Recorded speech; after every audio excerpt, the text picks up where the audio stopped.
So this next story is an ominous sign for the likes of Joe Biden and his campaign. Campaign says Biden doesn't have to win Iowa to capture 2020 nomination. Why does this matter? Iowa's the first contest. It is important in the sense that it kind of sets a tone moving forward, and we get an idea of who are the real candidates, who really have no shot. For Biden to come out and say, for his campaign to come out and say, well, hey, if we don't win there, it is what it is, and we'll figure it out moving forward. He says, we're going to focus on Super Tuesday.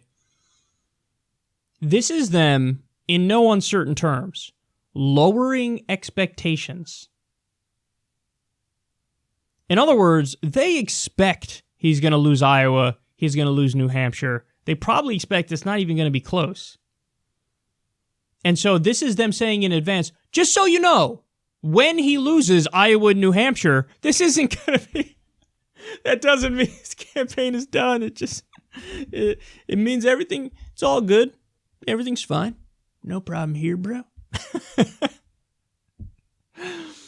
And they give their arguments where they're like, well, in New Hampshire, the record of people who are from New England who do well in those early primaries and caucuses. Yeah, they do well there. So, it's almost like they're conceding up front in Iowa and New Hampshire. I don't know how good their ground game is there, but my guess is it's abysmal.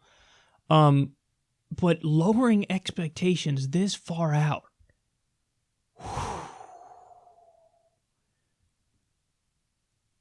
that's them pressing the panic button, dog. And now they're saying, we expect, a long, drawn-out fight.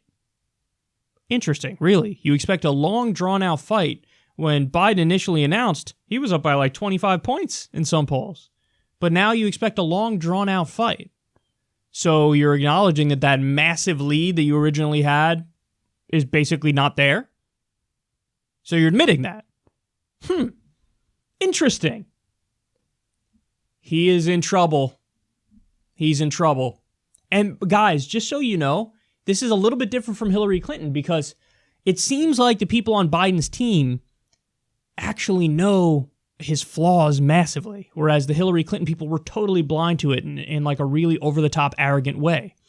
But that's why they went with like a limited exposure strategy for Biden, and they're still doing it where it's like, yeah, he's going to do events and stuff, but, not nearly as many as the other people, and he's going to hide from the cameras because we know that the more you see him, the more you don't like him. So even with them doing everything they can, all the king's horses and all the king's men couldn't put Biden back together again. Like, even with all their little tricks, still, they are coming to the realization that best case scenario, this is a really tight race. Wow. Because as you're saying that, and in many of the polls, you're the front runner. I'm thinking with Bernie Sanders, hey, could it be a runaway for him? He's in trouble.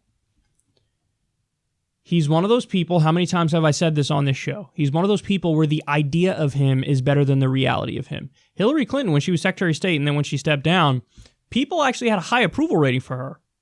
Weird, right? You probably don't remember that now. She started tanking when she went out there and started talking. The more she campaigned, the more her numbers went down. Joe Biden is in a very, very similar circumstance. So this is quite a thing to see. It's almost like what we predicted earlier on is coming to fruition. Took a little longer than I expected, but it's still happening. That lead is lost.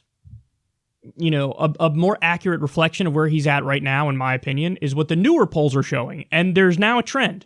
He was up, he was up at 25 points. Now he's only up 7 points. Now he's only up 5 points. Now we have a new poll that shows them dead tied, basically. You had Bernie Sanders and Elizabeth Warren at 20% nationally and Biden at 19%. That's a more accurate reflection of where everything's at. And again, the more the race continues, the more he's going to go down. And his own campaign is recognizing this. And they're all but conceding Iowa and New Hampshire. Well, that's one of those things where it's like, where do you think all the momentum's going to be?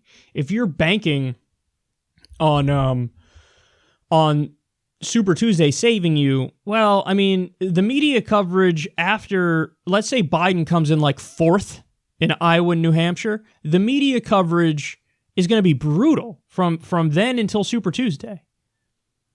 So you're like, people, they're going to dig your political grave, dog, even though they've been downplaying, oh, this is, oh, he's fine, this and that.